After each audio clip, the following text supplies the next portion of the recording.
Good morning students. आज हम माखनलाल चतुर्वेदी का कवि परिचय पढ़ेंगे। माखनलाल चतुर्वेदी का जन्म मध्य प्रदेश के होशंगाबाद जिले के बावे गांव में हुआ।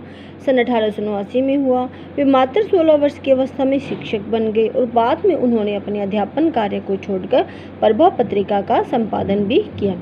वे एक देशभक्त, कवि और प्रखर पत्रकार भी थे।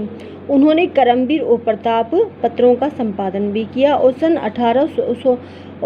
1968 में उनका देहांत हो गया। हेमकिरीटिनी, साहित्य देवता, हिमतरंगिणी, वेणुलो गूंजे धरा उनकी प्रमुख काव्य कृतियाँ हैं।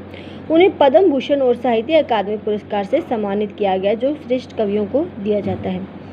माखनलाल चतुर्वेदी की रचनाएं राष्ट्रीय भावना से युक्त है। स्वतंत्रता की चेतना के साथ साथ देश के लिए त्याग और बलिदान का जो पुट है वो इनकी कविताओं में देखने को मिलता है। इसीलिए उन्हें एक भारतीय आत्मा भी कहा जाता है, क्योंकि उन्होंने राष्ट्रीय और देशभक्ति से संबंधित कविताओं का संग्रह किया। इस उपनाम से उन्होंने कई कविताएं भी लिखी है। कौन सा उपनाम? भारतीय आत्मा।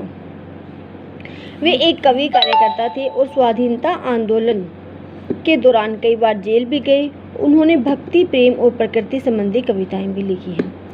चतुर्वेदी जी की कविता में शिल्प की तुलना में भाव को अधिक महत्व दिए हैं। उन्होंने परंपरागत छंदबद्धता तत्सम शब्दावली के स्थान पर बोलचाल की आम भाषा के साथ साथ उर्दू और फारसी शब्दों का समावेश उन्होंने अपने काव्य कृतियों में किया है। तो माखनलाल चतुर्वेदी की काव्य की एक कृति यानी उनकी एक रचना, उनकी एक कविता कैदी और कोकिला हम अपने सिलेबस में पढ़ेंगे, जिसका नाम है कैदी और कोकिला। तो अब हम देखेंगे कि कैदी और कोकिला में कवि ने क्या दिया है। तो कैदी और कोकिला में कवि ने अंग्रेजी उपनिवेशवाद के शोषण तंत्र का मार्मिक विश्लेषण उन्होंने किया है। यह कविता भारतीय स्वतंत्रता सेनानियों यानी स्वाधीनता सेनानियों के साथ जेल में किए गए दुर्व्यवहार और यातनाओं का मार्मिक साक्ष्य प्रस्तुत करती है। इस कविता में कवि जो है वो जेल में एकांकी और उदास है।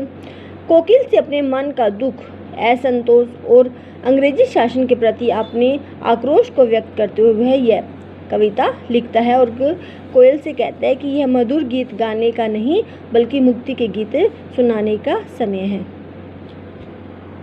धन्यवाद।